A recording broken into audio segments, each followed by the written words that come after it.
যে dress up get up কিংবা যেভাবে আমি প্রেজেন্ট হচ্ছি খুব তো অসুন্দর মনে হয় না লাগছে। সমালোচনাকে আমি মনে করি আমার উপরে ওঠার সিঁড়ি।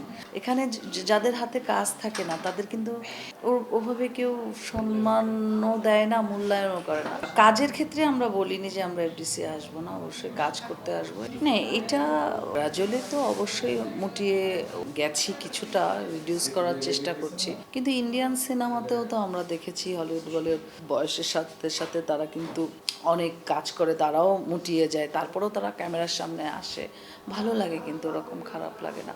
আর আমি যে কয়টা মুভিতে এ পর্যন্ত কাজ করলাম, যে আমি তো নিজেকে খুবই চেষ্টা করেছি পর্দায় সুন্দরভাবে ফুটিয়ে তুলতে, এবং আমাকে কিন্তু আমার যারা দর্শক বা আমার যারা অডিয়েন্স, আমাকে যারা ভালোবাসে, আমার মনে হয় যে যে ড্রেস আপ গেট আপ কিংবা যেভাবে আমি প্রেজেন্ট হচ্ছি খুব তো অসুন্দর মনে হয় না লাগছে। ওরকম খুব কি দেখার মতো না, এরকম তো মনে হয় না। এটা তো যারা সমালোচনা তো তাদেরকে নিয়ে হয় যারা আলোচনার বিষয় কেন্দ্রবিন্দুতে থাকে। তো হয়তোবা এই গেট আপ এই মেকআপ যা কিছুই আমি করছি এটাও লুফে নিচ্ছে। সো এটা সমালোচনাকে আমি মনে করি আমার উপরে ওঠার সিঁড়ি। যত আমি সমালোচিত হব তত আমি নিজেকে সংশোধন করব। আমার নিজের ভিতর আত্মপ্রকাশ পাবে যে না, আমাকে নিয়ে এরকম গসিপ হচ্ছে, তো আমি ওই জায়গাটা ঠিক করব। সো অবশ্যই আমি আমার ফিটনেস কিংবা আমি আমার সব কিছু গ্র্যাজুয়ালি আরও আরও আরও আপগ্রেড করার চেষ্টা করব আর কি। কাজের ক্ষেত্রে আমরা বলিনি যে আমরা এফডিসি আসবো না, অবশ্যই কাজ করতে আসবো, এখানে আমার কাজের জায়গা।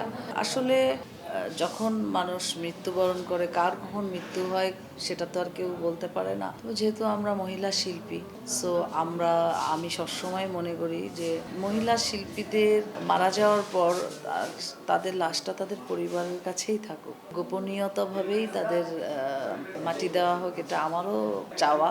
আর এফডিসি তো কাজের জায়গা, কাজ ছাড়া আসলে আর কি করতেই বা আমরা এখানে আসব। এখানে যাদের কাজ নেই তাদের কি করার আছে?